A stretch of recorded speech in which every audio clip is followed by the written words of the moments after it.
సార్వత్రిక ఎన్నికల వేళ దేశంలోని నక్సల్స్ ప్రభావిత ప్రాంతాల్లో అధికారులు భద్రతను కట్టుదిట్టం చేశారు. ఛత్తీస్గఢ్లోని కాంకేర్ ఎన్కౌంటర్ తర్వాత ఆ రాష్ట్రంలోని సమతుల్యతాత్మక ప్రాంతాల్లో అదనపు బలగాలను మోహరించారు. లోక్సభ ఎన్నికల కోసం నక్సల్స్ ప్రభావిత ప్రాంతమైన మహారాష్ట్రలోని గడ్చిరోలీలో 15,000కు పైగా భద్రతా సిబ్బందిని మోహరించారు.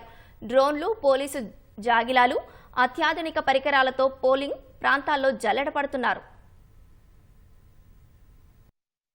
లోక్సభ ఎన్నికల నేపథ్యంలో నక్సల్స్ ప్రభావిత ప్రాంతాల్లో భద్రతను కట్టుదిట్టం చేశారు. కంకేర్ ఎన్కౌంటర్ తర్వాత మహారాష్ట్ర గడ్చిరోలీలోని నక్సల్స్ ప్రభావిత ప్రాంతాల్లో భద్రతను పెంచారు.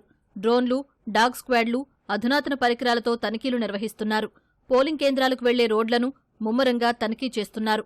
ఎన్నికల సిబ్బందికి ఎలాంటి సమస్య తలెత్తకుండా హెలికాప్టర్ల ద్వారా సంబంధిత పోలింగ్ కేంద్రాలకు తరలించారు. గడ్చిరోలీలో సార్వత్రిక ఎన్నికల కోసం 15,000 మంది భద్రతా దళాలను మోహరించినట్టు గడ్చిరోలీ ఎస్పీ నిలోఫ్తాల్ తెలిపారు. పోలింగ్కు కావలసిన అన్ని ఏర్పాట్లు పూర్తి చేసినట్టు వివరించారు. पिछले 6 महीने में काफी इलेबोरेट प्रिपरेशंस किया है ये लोकसभा इलेक्शंस के लिए। फर्स्ट फेज में जो कल हमारी मतदान होने वाली है उसमें कुल 15,000 सुरक्षा बलों की तैनाती रहेगी गढ़चिरौली में। बाहर से हमें 40 सीएपीएफ की कंपनीज मिली हैं मतदान कराने के लिए। हमारी already 47 companies in situ deployed हैं, 30 सीआरपीएफ की कंपनी और 17 एसआरपीएफ की कंपनी। 1,500 होमगार्ड्स हमें बाहर से मिले हैं। कुल 206 बूथ्स हैं जिसकी हम 2 दिन से हेलीट्रॉपिंग कर रहे हैं और इंडियन एयरफोर्स के 6 MI-17 के हेलीकॉप्टर्स आए हुए हैं इसमें मदद करने के लिए।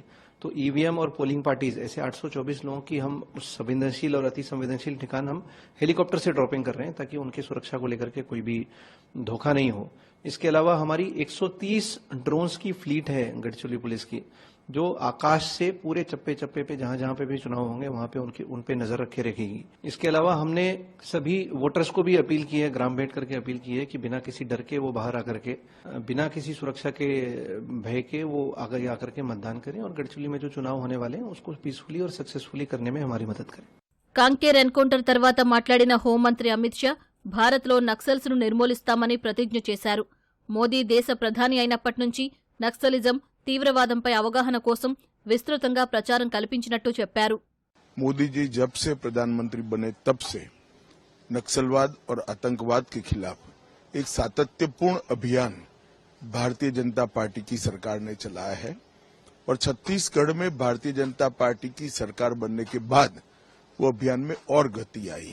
2014 से ही हमने कैंप लगाना शुरू किया था। 19 के बाद कम से कम 250 कैंप लगे और सुरक्षा वैक्यूम को खत्म किया है कि सरकार बनने के बाद छत्तीसगढ़ में लगभग 3 महीने के समय में 80 से ज्यादा नक्सली ढेर हुए हैं, 125 से ज्यादा अरेस्ट किए गए हैं और 150 से ज्यादा नक्सलियों ने सरेंडर किया है। मुझे पूरा विश्वास है कि कॉम्बिनेशन आगे भी चालू रहेगा और बहुत कम समय के अंदर मोदी जी के नेतृत्व में हम देश से नक्सलवाद को उखाड़ फेंकेंगे।